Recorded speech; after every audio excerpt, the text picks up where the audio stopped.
예수님이 십자가에 못 박히고 난 다음에 3시간 뒤쯤에 안식일이 시작됐다고 말씀드렸습니다.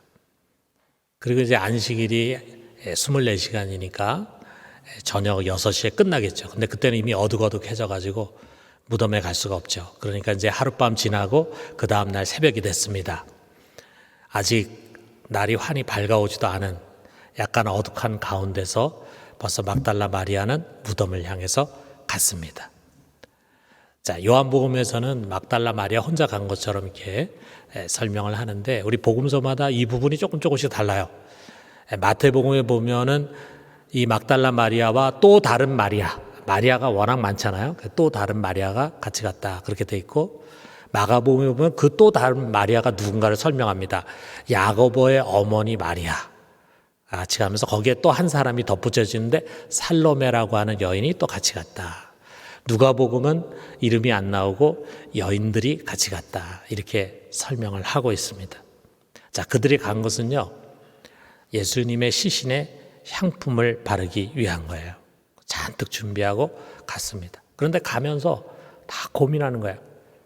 야, 우리가 가긴 가는데 거기 지금 무덤에 큰 돌문으로 막아놨는데 그거를 누가 치울 수 있을까? 우리의 힘으로는 그걸 못 치울 텐데 어떡하나 하면서 이제 가는 거예요. 아마도 추측컨대 이 여자들이 제자들을 찾아가서 얘기했을 거예요. 거기 가서 돌문만 좀 옮겨달라. 그런데 이 제자들, 겁쟁이 제자들은 지금 두려움에 감히 거기를 가지 못합니다. 왜냐하면 거기 경비병들이 서 있거든요. 자, 그래서 여인들만 이제 무덤에 갔습니다. 그런데 막상 가보니까 깜짝 놀랄 일이 일어났어요. 무덤이 환히 열려 있는 거예요. 돌문이 벌써 환히 열려져 있는 거예요. 어떤 일이 일어났습니까? 마태복음에 보니까 이 여인들이 도착하기 전에 큰 지진이 일어났어요. 그러면서 천사들이 그 돌문을 옮겼다 그랬습니다. 그리고 그런 과정에서 그것을 지키고 있는 경비병들이 너무 놀라고 너무 두려워가지고 다 도망을 갔다 그랬어요. 자, 그래서 이 요한복음을 보니까 마리아가 여기 와가지고 이 광경을 보고는 깜짝 놀라서 얼른 되돌아가가지고 베드로와 요한에게 이것을 이야기합니다.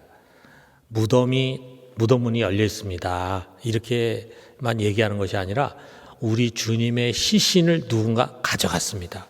이렇게 이제 얘기한 거예요. 생각한데 문이 열려 있으니까 예수님의 시신을 누가 도적질해 갔겠다 이렇게 생각을 하지 않았겠어요? 자, 이걸 듣고 깜짝 놀라서 베드로와 요한이 무덤에 달려갔습니다. 가서 무덤 안에 들어가 보니까 정말 예수님의 시신은 온데간데 없고 예수님의 시신을 쌌던 세마포가 놓여져 있고 또 예수님의 머리를 쌌던 수건이 다른 곳에 또 놓여져 있었어요.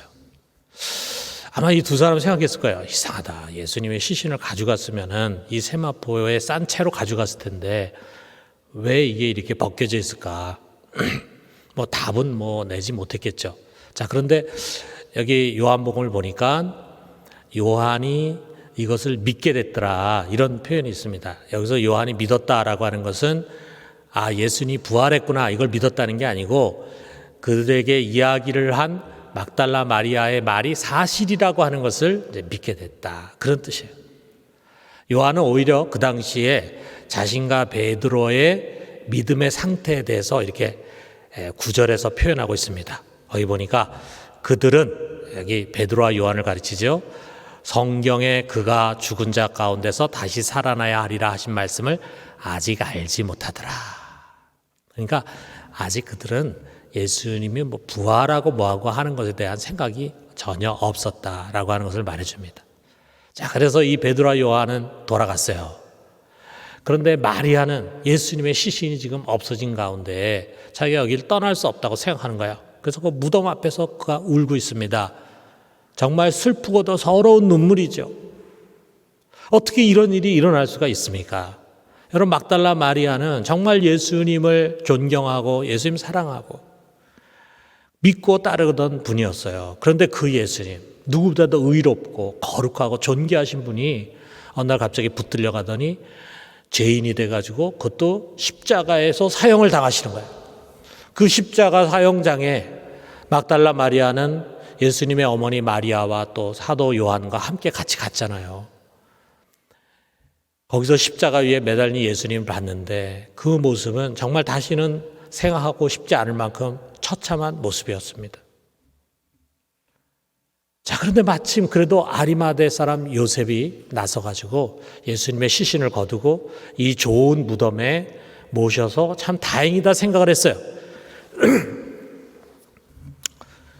그런데 이게 또 무슨 날벼락입니까? 그 시신마저 사라져버린 것입니다. 제일 먼저 드는 생각은 그런 거 아니겠겠어요?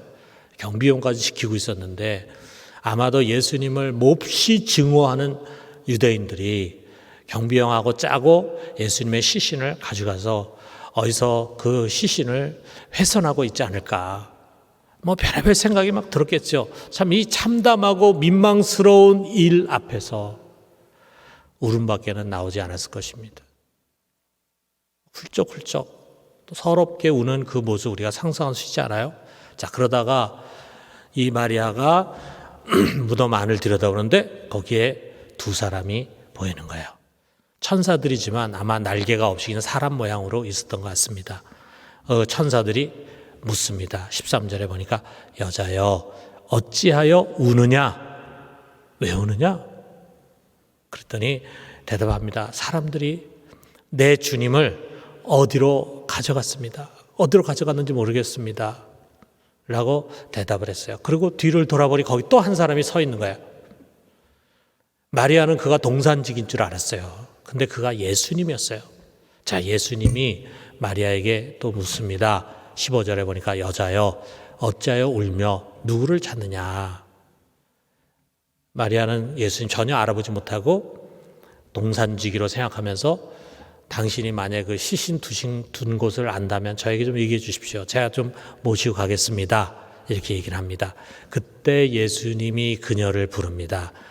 마리아야 부릅니다. 우리가 여기 성경에는 그냥 마리아야 이렇게 돼 있지만 그 자리에서 마리아야 하는 그 음성을 마리아는 알아들어요. 그거는 예수님의 음성이에요. 그러니까 그녀가 돌이켜서 라보니요 하고 부릅니다. 그것은 히브리 말로 선생님이라고 하는 뜻이에요. 예수님이십니다. 예수님이 살아서 여기 서 계신 거예요. 얼마나 놀라고 얼마나 기뻤겠어요. 그러니까 그녀가 달려가가지고 예수님 붙잡으려고 합니다. 그러니까 예수님께서 이렇게 말씀합니다. 17절에 보니까 나를 붙들지 말라. 내가 아직 아버지께로 올라가지 아니하였노라. 너는 내 형제들에게 가서 이르되 내가 내 아버지 곧 너희 아버지 내 하나님 곧 너희 하나님께로 올라간다 하라. 그랬어요. 자, 이 말을 듣고 마리아는 제자들에 달려갔습니다. 뭐라 그랬습니까? 내가 주를 보았습니다 하고 외쳤어요. 그리고 주님께서 전하라고 한 그 말을 전해줬습니다. 제자들이 믿었겠습니까? 안 믿죠. 어떻게 믿을 수 있겠어요? 아마도 제가 생각할 때 헛개비나 하는 환상을 봤나 보다 이렇게 이제 생각을 했을 거예요. 너무 예수님을 사모한 나머지 아마 깜빡 졸다가 환상을 봤나 보다 이렇게 생각을 했겠죠. 도무지 믿을 수가 없는 거죠. 자, 여러분 여기서 천사도 묻고 예수님도 물었던 내가 어찌하여 우느냐라는 말씀을 우리가 한번 좀 생각해 봐요. 자, 여러분 마리아는요 예수님이 다시 살아나니라라고 하는 것을 상상하지도 못한 사람이에요. 그녀 속에는 죽은 사람이 다시 살아난다라고 하는 부활 개념이 없었습니다. 자, 부활을 모르는 그녀에게 지금 일어난 이 일들은 너무나 불행한 일이었어요. 우리 주님께서 당한 그 모진 고난과 비극적인 죽음 앞에서 그녀를 사랑하던 그녀가 정말 통곡하면서 우는 것이 당연하지 않겠어요? 그녀뿐만이 아니죠. 그를 따르던 제자들 마찬가지예요.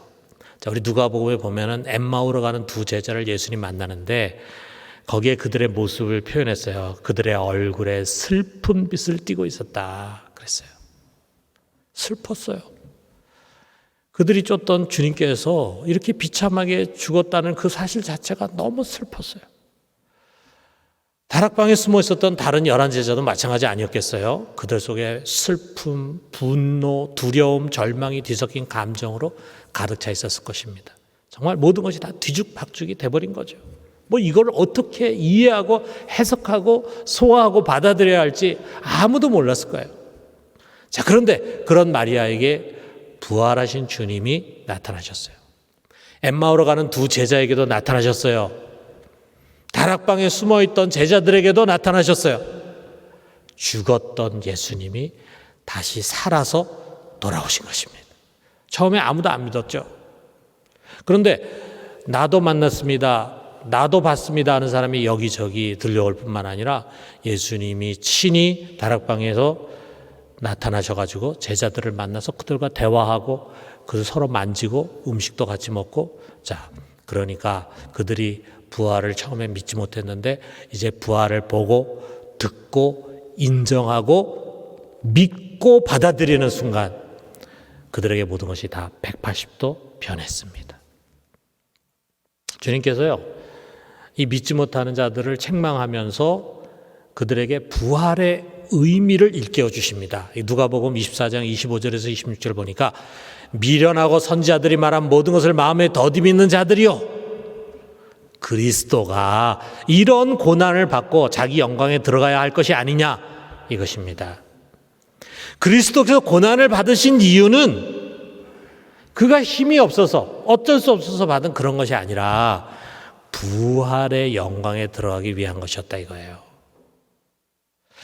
그가 붙잡히고 채찍에 맞고 고난당하고 죽임에 당한 것은 그 영광에 들어가기 위해서 꼭 거쳐야 하는 필요한 과정이었다는 것이죠. 그렇다면 여러분, 그가 고난당하고 채찍질 당하고 그리고 십자가에서 죽은 것은 실패가 아닙니다. 그것은 한탄하고 통곡하고 울어야 할 그런 일이 아니라 이거예요. 여자야 어찌하여 우느냐, 그걸 울 일이 아니라 이거예요.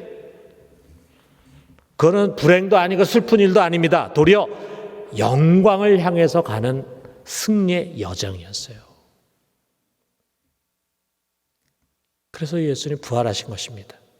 부활하시고 난 다음에야, 부활의 신앙을 갖고 난 다음에야 비로소 제자들은 그의 고난의 의미가 어떤 것인가를 알 수가 있게 된 것입니다. 여러분, 예수님께서 이 부활의 첫 열매가 되셨습니다. 그는 부활의 문을 활짝 열어서 이제 그 뒤를 따른 자 누구든지 그 문으로 들어갈 수 있도록 만들어 주셨어요. 자, 그 부활은 새로운 생명의 시작입니다. 우리가 갖고 있는 이 늙어지고 후패가고 마지막에 시들어지고 죽어서 사라지는 그런 유한한 목숨이 아닙니다. 영원히 죽지 않는 전혀 다른 생명의 시작입니다. 그리고 그 생명은요, 이 세상에 속한 게 아니에요. 죄와 사망이 지배하는 이 세상에는 이런 생명이 존재하지 않습니다. 그것은 이 세상 밖에 하늘에서 오는 생명입니다. 그러므로 여러분, 예수 그리스도를 통해서 이제 부활이 시작됐다고 하는 것은요, 전혀 새로운 세계가 시작이 됐는데 그것은 이 세상 밖에 쇠하지 않는 영원한 나라가 임한 것이고 동시에 그것은 종말의 시작입니다. 그 나라의 참 생명이 이 세상을 지배하고 있는 죽음의 권세를 부서뜨리고 이곳에 임한 거예요. 여러분, 그 나라는 정말 영광으로 가득 찬 영원한 세계입니다. 우리 중에 어느 누구도 아직 그 영광 가운데 들어가 본 적이 없기 때문에 그 영광을 좀 보고 설교한다면 여러분이 다 마음에 감동으로 가득 차가지고 그것을 사모할 텐데, 죄송하게도 저도 거기 갔다 오질 않아가지고 성경 말씀에 의지해서 여러분 말씀드린다면은 정말 이 세상이 줄 수도 없고 꿈꿀 수도 없는 영광이에요. 여러분, 우리가 부활한다는 것은 그 영원한 영광 가운데로 들어가는 거예요. 사랑하는 성도 여러분, 예수님께서 부활의 첫 열매가 되심으로 우리들에게 소망이 무엇인가를 가르쳐 주셨어요. 우리가 소망해야 할 것이 무엇인가 가르쳐 줬어요. 다른 게 아니에요. 부활을 소망하라고 가르칩니다. 우리에게 부활의 소망이 있어요. 누구든지 예수를 믿는 자는 예수님과 같이 부활하게 될 것입니다. 요한복음 11장 25절에서 26절 보니까 예수께서 이르시되 나는 부활이요 생명이니 나를 믿는 자는 죽어도 살겠고 무릇 살아서 나를 믿는 자는 영원히 죽지 아니하리니 이것을 내가 믿느냐? 그러므로 여러분 부활을 통해서 시작될 영원한 영광의 세계를 믿고 바라보는 자는요, 이 세상에 썩어지고 유한한 것을 소망으로 삼지 않습니다. 그런 것을 얻고 누리는 것을 자기 인생의 목표로 삼지 않아요. 우리 믿는 자의 소망은 분명합니다. 부활입니다. 그 영광으로 들어가는 것이 우리들의 최종 목표입니다. 여러분 묻고 싶습니다. 부활을 믿는다고 하는 여러분, 지금 여러분들에게 과연 부활이 소망입니까? 여러분의 가장 원하는 소원 제1번 목록에 부활이라고 기록이 되어 있습니까? 그 영광에 들어가는 것이 여러분의 인생의 최종 목표가 되어 있습니까? 자, 우리가 예수님이 부활했다고, 예수님이 부활한 것을 나는 믿습니다라고 부활을 믿는다고 말하면서도 꿈과 소망은 여전히 세상에 썩어질 것에 머물러 있는 것은 아닌지, 우리 오늘 부활절에 한번 돌아봐요. 여러분 명심합시다. 세상이 탐하고 소망하고 추구하는 것들, 대개 어떤 것들입니까? 재산을 많이 모으고 높은 자리에서 권력을 갖고 명예와 성공, 그리고 세상을 즐기고 쾌락, 편안하고 안락한 삶을 사는 이런 거잖아요. 그런데 여러분 이런 거는요, 50년, 길어야 100년 지나면 안개같이 다 사라져서 아무도 기억하는 사람이 없습니다. 세상 나라에 속한 그런 유한한 것들이 꿈과 목표가 된다면은 여러분 우리의 인생은 허비하게 될 것입니다. 부활의 뚜껑을 여신 예수님은요, 우리들에게 분명한 목표를 주셨습니다. 그의 뒤를 따라 부활에 이르는 것입니다. 부활이 우리의 소망입니다. 부활 뒤에 그 영광이 우리의 최종 목적지입니다. 여러분 여기에 동의하십니까? 아멘입니까? 그렇다면 이 두 가지가 정말 중요합니다. 우리가 이것을 잊지 말아요. 첫 번째는 부활의 믿음을 확고히 해야 합니다. 자, 우리 고린도전서 15장을 우리가 부활장이라고 말해요. 15장 굉장히 긴데 그 전체 내용이 부활에 관한 내용이에요. 자, 거기서 바울은요, 제일 먼저 그가 계시로 하나님으로부터 받은 복음의 뼈대를 우리에게 가르쳐 줍니다. 고린도전서 15장 3절에서 4절 보니까 내가 받은 것을 먼저 너에게 전하였노니 이는 성경대로 그리스도께서 우리 죄를 위하여 죽으시고 장사 지낸 바 되셨다가 성경대로 사흘 만에 다시 살아나사 그랬어요. 우리가 얼마 전에 장사 지낸 바 되었으니 라고 하는 설교에서 이것을 한 번 더 인용했습니다. 자, 이것입니다. 예수 그리스도께서 우리 죄를 위하여 죽으셨어요. 그리고 사흘 뒤에 다시 살아나셨습니다. 그 살아나신 주님은 베드로와 다른 11 제자를 비롯해서 500명이 넘는 증인들에게 자신의 살아난 모습을 직접 보여주셨어요. 그들이 다 부활의 증인들이 됐습니다. 여러분 예수님은 진정 부활하셨습니다. 여러분 바로 이것이 복음입니다. 예수 그리스도께서 우리 죄를 위하여 죽으시고 그리고 사흘 만에 다시 살아나셨어요. 우리가 예수를 믿으면 부활한다고 할 때 그 예수를 믿는다고 하는 것은 바로 이것입니다.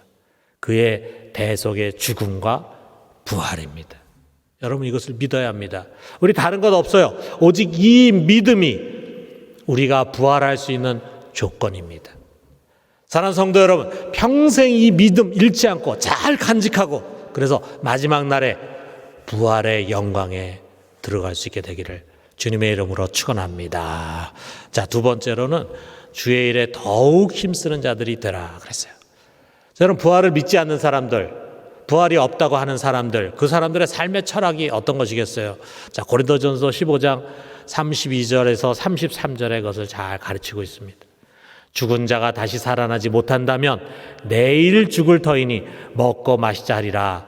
속지 말라. 저는 죽은 자가 다시 살아나지 못한다면 그러면 결국 죽는 것으로 끝이잖아요.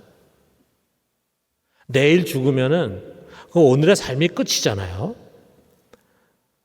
자, 만약에 그렇게 생각한다면은 뭐 이 세상이 전부가 될 수밖에 없잖아요. 죽은 다음에는 다 모든 것이 소멸되고 없어지니까 이 세상에 사는 것이 전부죠. 만약에 그렇게 믿는 사람은요, 정말 할 수만 있으면은 여기 이 땅에서 하고 싶은 것을 다 하려고 할 것입니다. 뭐 제가 만약에 부활을 믿지 않는 사람이라 그래도 뭐 하나밖에 없는 인생인데 이 세상에서 하고 싶은 거 다 해야 되지 않겠어요?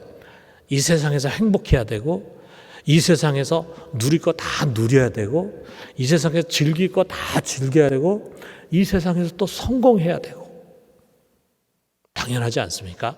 아울러 자신의 수고에 대한 대가를 반드시 여기서 받아야죠.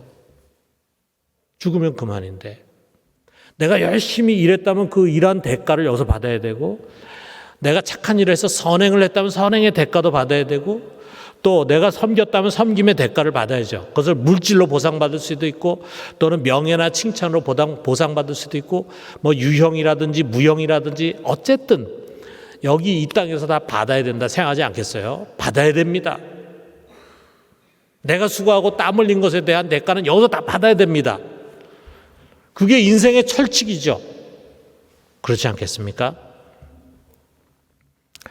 부활을 안 믿는 세상 사람뿐만이 아닙니다. 우리가 부활을 믿는다고 말해도 부활이라는 거 그건 그냥 부활절에만 생각하는 것이고 그냥 여기서 그냥 살다가 나중에 죽으면은 부활하게 되겠지 이런 정도로 치부하는 사람은요 세상 사람과 똑같이 살아가게 됩니다. 똑같은 가치관에서 믿는 자라고 해도 당장 이익되는 일 그리고 세상에서 보상받을 수 있는 일 거기에 시간과 열정을 투자하게 되는 거예요.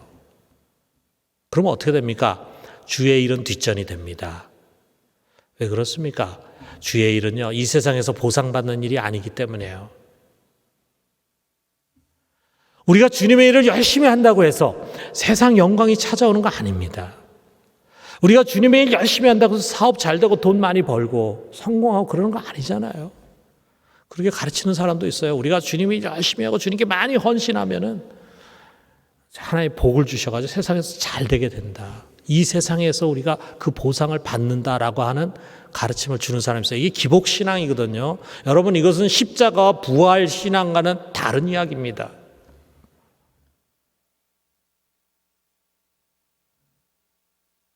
우리가 주님의 일을 열심히 해도 세상에서 고난당하면서 어려운 가운데 살 수도 있어요. 뭐 잘 살 수도 있겠지만 그런 등식이 성립이 안 된다 이거예요. 자, 우리가 그런 것을 바라고 주님의 일을 하는 사람은요 순전한 마음으로 주님의 일을 할 수가 없습니다.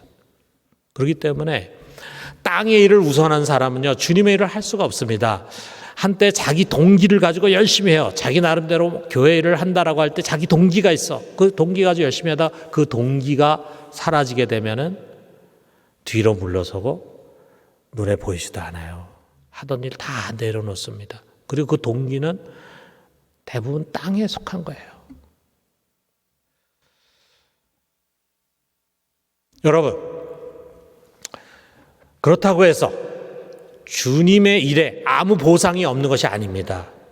어떻게 보면은 가장 확실하고 놀라운 보상이 약속이 돼 있어요. 단지 그것이 이 세상에서 우리에게 주어지는 것이 아니라는 거예요.